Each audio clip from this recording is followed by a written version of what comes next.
So I'm sure you're going to enjoy what I have to say. The first thing I'm going to say is around a third of you will have a heart attack before you're 70, prematurely.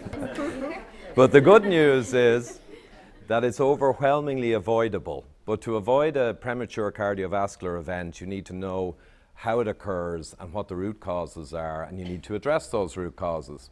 So I'm basically a corporate guy, 30 years history of problem solving. I was a biochemical engineer originally. I've worked as an R&D manager, a technical manager, a master technologist. So technical is my thing.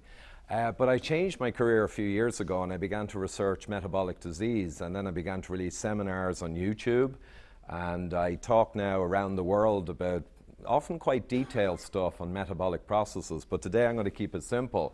Actually, I've also spoken at cardiovascular conferences like the British Association of Cardiovascular Disease in the UK, and even last November was invited to debate a bunch of Irish professors, including the head of Obesity Ireland.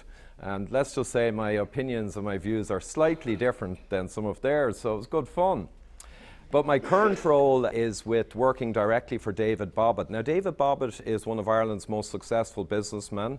He owns and runs a $600 million business, H&K International, and he set up a few years ago the Irish Heart Disease Awareness. So he wanted to save the world from heart disease, cardiovascular disease and chronic disease. And the reason is, in 2012, he was fit as a fiddle, running 4 times a week, and his doctor said he was bulletproof. And then he got a calcification scan, which shows you the disease in your heart in 2 minutes. And he found out that he had massive heart disease with 3 blocked arteries. And he managed to intervene and find out why that occurs, and he fixed it, right? So even at that advanced disease level, he was able to stabilize it and now has no concerns. And he wants to show everyone else how it works. And he discovered that I also knew, so he got me on board. So the world's biggest killer, cardiovascular disease, be it heart attacks, strokes, any other vascular issues. I'm going to tell you briefly how it works. So basically, when you're young and fit, the inner lining of your artery is up here. The inner lining of your artery is where it's all at. When you're young, the inner lining is healthy and smooth. And you can see there a general worker at his desk or her desk in middle age, say mid-40s, and you can see pustules or like boils. They're called atheroma, and they're plaque that grows on the inner wall of your artery, and it's an inflammatory disease where these little things grow, and as you age, more and more will grow. Now, some people at middle age have none of them, and some people have a lot of them, and they've a heart attack coming very soon, but you won't really know unless you scan people. But with time anyway, you get more of these atheroma, and they get larger and more complex, and get more of them all over your arteries on the inner wall. And calcium is brought in by your body to stabilize them, because your body's smart and it knows if it calcifies and creates bone structures, it can stabilize and stop them rupturing. So that's the calcium that comes in at some point. As time goes on, if you keep driving this disease process, you will get ruptures, breakouts. They may be asymptomatic, you may not feel them, right? But you're on your way to the big one. And the calcium won't really protect you in the end, generally, if you keep driving the disease.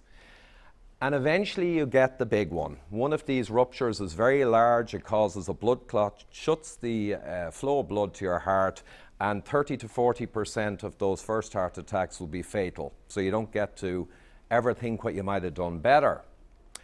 Wouldn't it be great, though, if you could go back in a time machine after that heart attack and go back 15 or 20 years and actually find out that it was coming and find out you were full of disease even when your doctor thought you were A-OK? That'd be cool, and put fixes in place. And then you could stabilize the disease process. And we know now this can be done. You won't get rid of all the calcium, but you will stabilize the vulnerable plaque, and you can go and not have that heart attack.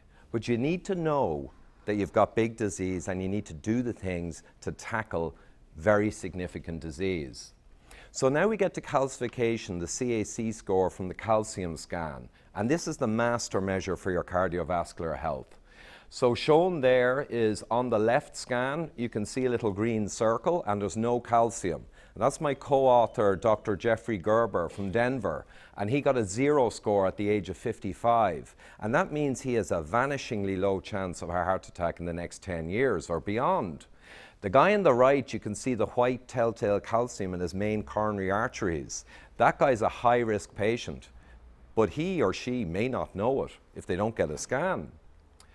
So just to show you some numbers, right? You're corporate guys, you're numbers guys. So here is a person in a great study, and all the studies say the same thing in humans for calcification. A zero-scoring middle-aged person has around a 1.5% chance of a cardiovascular event in the next 10 years. That's extremely low for an average middle-aged person. If you get a higher score, a mid to high range, 100 to 400, you're around 10 times more likely to have a heart attack. Now, if you have a high cholesterol or something, you might be 1.3 times more likely. This is 10 times.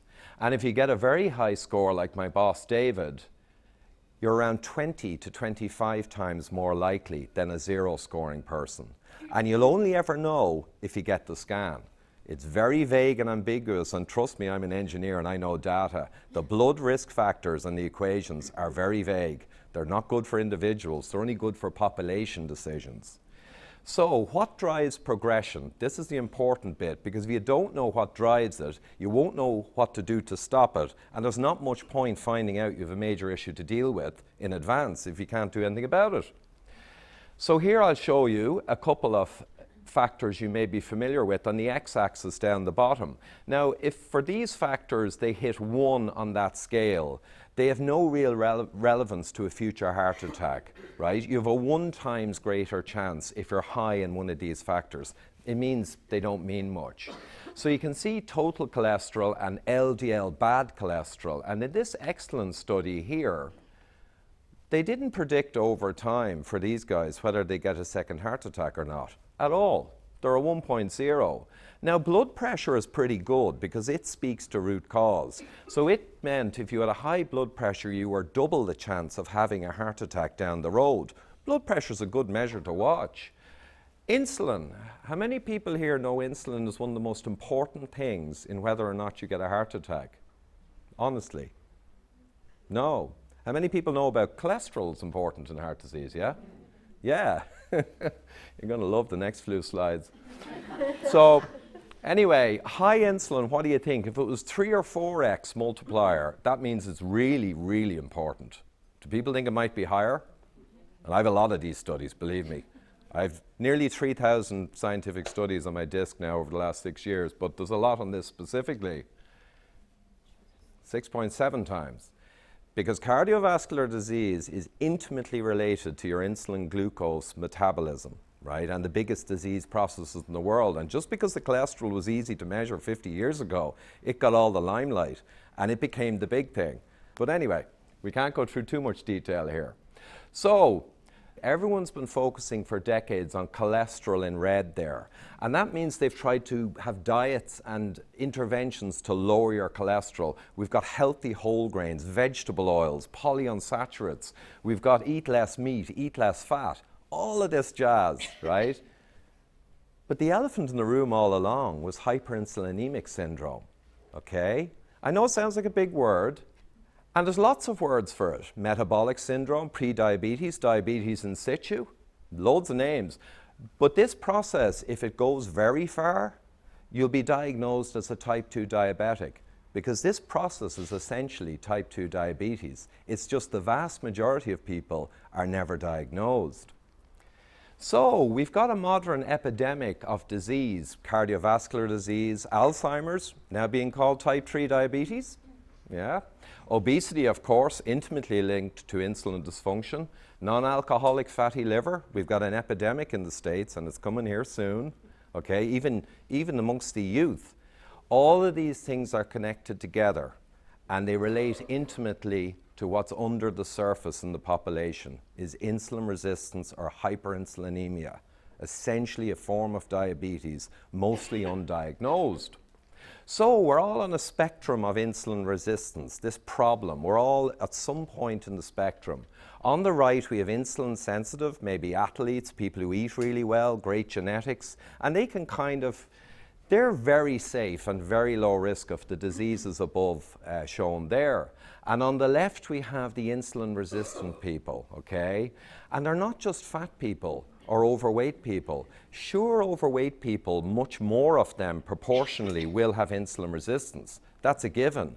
But there are thin outside, fat inside people on the left too.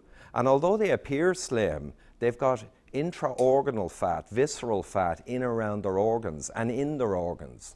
And they are at just as much risk of a very obese person who is at the same level of insulin resistance. So it's not the obesity that causes, it's the underlying pathology. So the people on the left who are insulin resistant and at high risk for disease are essentially carbohydrate intolerant. One quality they have is when they eat carbohydrates, especially refined or sugars, their insulin shoots up too high and their blood glucose goes up too high. And that's what burns out your arteries. Lots of other things too, but that's the big one.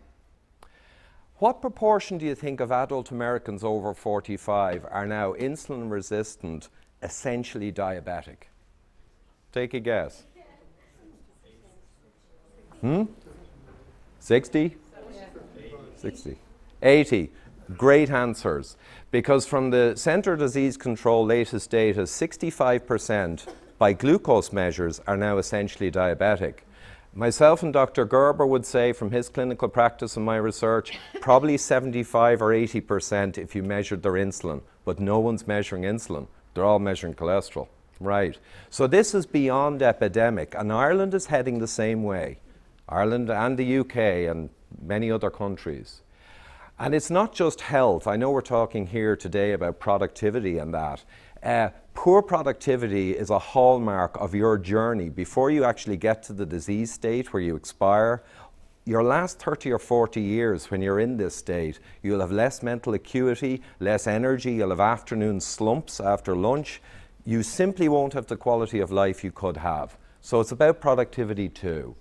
So why? Why has this happened? Because it's quite frankly absurd. The reason why this happened is there are dietary culprits. Now certainly lack of exercise, is great to hear exercise being covered there, but dietary culprits would be a primary driver.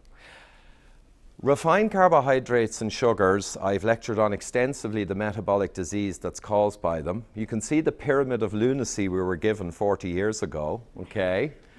And they put breads, which is a perfect refined carbohydrate, on the base of the food pyramid, along with pasta. Okay, it's not too many surprises here that we've gotten worse over the years. These foods here, and it's not just chocolates and sweets, all the breads, refined grains, pastas, grainy cereals you have in the morning with milk, that's pure glucose, it's pure sugar, essentially. There's very little nutrients even. Orange juice is the ultimate refined carbohydrate. Like with like, it has as much sugar as Coke and only brings a handful of nutrients in. You'd be a lot better off eating an egg. So this is one major driver, and I won't go into the detail as to why today. The second thing is refined vegetable oils. And I got this picture 5 years ago when I started this. I always loved it. We were told, I don't know who the author is. So we were told to get polyunsaturated vegetable oils. Replace real food with these veg oils. It's good for your heart. And that is one of the most misleading things that was ever said. These vegetable oils are industrially extracted from seeds. They have nothing to do with a vegetable, right? They have omega-6 fats in them, which can easily oxidize, and we are taking far too much of this stuff in our diets nowadays. So it's a serious problem.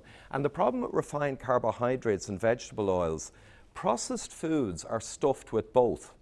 So when processed food, it's not just the fact that it's processed that's the problem. The main root cause behind the problem is refined carbohydrates and vegetable oils make up most of the processed foods. So you got to avoid those like the plague as well.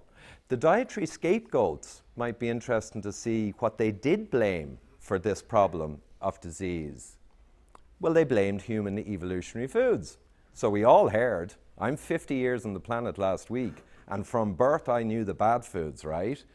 They were fats and meat and eggs and, butter. These were the problem.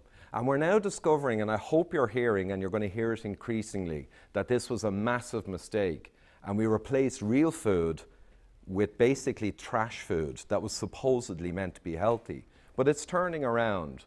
Now, in fairness, they did give a pass to other ancestral foods like fish and vegetables and olives and avocado, right? They got a pass. But you hopefully know how much they vilified those other foods, especially meats. And they are healthy foods, which can give you high nutrient density. So if you on the left, and I'm wrapping up now, avoided all of that processed food, refined carb and vegetable oils particularly, watch the labels, and if you focused on the right, just simply did that on real nutrient-dense foods that don't rise insulin and don't raise blood glucose, okay, and don't promote obesity, you'd be well on your way to fixing heart disease. Now, there is exercise and many other factors, and I have a book out. If you want to buy it, you'll see the whole deal. And if you did do that, you could avoid a huge amount of this disease and this massive disease process, which the majority of the modern population essentially has. And what you would get is what you see on the right and more. Weight loss, wellness, productivity, low risk for disease, stabilize heart disease before you have a heart attack, increase mental acuity. It's a dramatic effect when you go from hyperinsulinemic insulin resistant to losing some weight and becoming insulin sensitive. Your brain is part of your body, believe it or not, and the neurological effects of these disease processes are very impactful, okay? So it's all to play for. You get everything if you do it. Chronic disease is a food-borne illness. We ate our way into this mess and we got to eat our way out of it. So I have a great respect for Mark Hyman, and I think this just about wraps it up. So food is the biggest single promoter of disease, and it can be the biggest single medicine if done right. And yeah, there's our book published earlier this year. So it goes into a lot of detail, but that's my attempt to put hours of material into 17 or 18 minutes. Yeah, thank you.